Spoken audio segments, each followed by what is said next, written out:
Bonjour, bienvenue dans Tam Tam à la plage, ton hors-série de l'été. Des épisodes courts et concrets pour prendre de bonnes résolutions à la rentrée. C'est comme les Little Tam Tam, mais à la plage. Merci Captain Obvious. Élise, qu'est-ce que tu fais là ? Oh, je me suis dit que les gens devaient en avoir marre de t'entendre et je suis ton quota parité. Du coup, coucou. Mais tu comptes faire quoi ? Eh ben je te pique un épisode sur 2 jusqu'à la rentrée. Et si t'es pas content, eh ben c'est pareil. Ok, donc en gros, sur les 8 prochains épisodes, il y en aura 1 sur 2 de vraiment bien. Je vous laisse deviner lequel. Je vous laisse deviner lequel. Allez, bon épisode. Si tu fais du recrutement, tu as forcément dû faire un bon nombre de réunions de prépa, de lancement, d'ouverture de job, des briefs, des intake meetings, ou comme Élise et moi on aime bien les appeler, le kick-off. Le kick-off, ça vient du sport, et en français ça veut dire tout simplement le coup d'envoi. Dans Harry Potter, c'est quand Madame Bibine siffle et que le match de Quidditch commence. J'aimerais jamais penser utiliser le mot Quidditch dans un podcast. Bref, en recrutement, c'est le moment cardinal. Une bonne grosse partie du succès d'un recrutement vient du succès du kick-off. Pas de kick-off efficace, pas d'alignement sur le profil ni sur le process. Pas d'accord sur le profil ni sur le process, pas de candidat. Et pas de candidat, pas de candidat. Il y a 4 manières de planter son kick-off. Manière numéro 1, ne pas en faire. Merci Captain Obvious. Manière numéro 2, l'expédier, car tu comprends, on n'a pas le temps.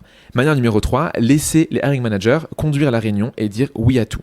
Manière numéro 4, ne pas faire le tour de tous les éléments importants. Bon, j'ai quelques minutes pour vous aider à ne pas commettre ces erreurs. Sur la forme du meeting, je te recommande 3 choses. Première chose, faire du boulot préparatoire et ne pas partir la fleur au fusil. Un kick-off, ça reste une réunion. Et une réunion, c'est efficace que si c'est bien préparé.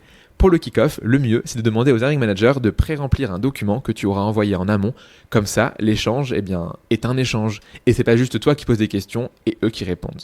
Deuxième chose, sur la forme de ce meeting, je te conseille de le faire durer entre 1 heure, si tout le monde a préparé en amont, et 1h30 si les gens n'ont pas fait leur boulot. Et enfin, troisième chose, on doit idéalement avoir dans ce meeting 4 personnes. Première personne, le ou la hiring manager.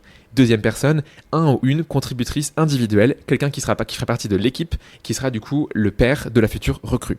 Troisième personne, toi en tant que recruteur, recruteuse ou RH. Et enfin 4, un sourceur ou une sourceuse si tu as la chance d'en avoir. Comme ça, on est sur un 2 contre 2 comme au badminton. Mais par contre, tu restes au volant et c'est à toi d'animer le kick-off. Sinon, tu te prends le filet et tu risques même de te faire casser ta raquette. Sur le fond maintenant, c'est une autre paire de manches. Ok, promis, c'est ma dernière utilisation du champ lexical du badminton. Tu dois avoir la réponse à 5 questions et attention, tu vas te croire un cours d'anglais de collège. Question numéro 1, le why. Pourquoi ce recrutement ? Les problèmes business, tout recrutement est business, auquel ce recrutement répond. Est-ce que c'est pour plus de seniorité, pour plus de croissance ? À quel trou dans la raquette ce profil va répondre ? Et surtout, à partir de quand, en termes de timeline, la non-arrivée de cette personne sera problématique ? Question numéro 2, le what. C'est quoi le job à faire ? Quelles seront les responsabilités ? Mission, attendue, et dans quelles équipes cette personne évoluera ? Et quelles attentes on aura pour cette personne à 3 mois, 6 mois et 1 an ? Numéro 3, le who. Le petit portrait robot du profil qu'on cherche à recruter. Des expériences nécessaires, des compétences requises, où est-ce qu'on trouve cette personne, quels seraient les éventuels red flags. C'est du coup le who combiné au what qui nous aidera à établir une scorecard. Numéro 4, le how, le process. Comment on va évaluer cette personne ? Qui va évaluer ? Combien d'étapes ?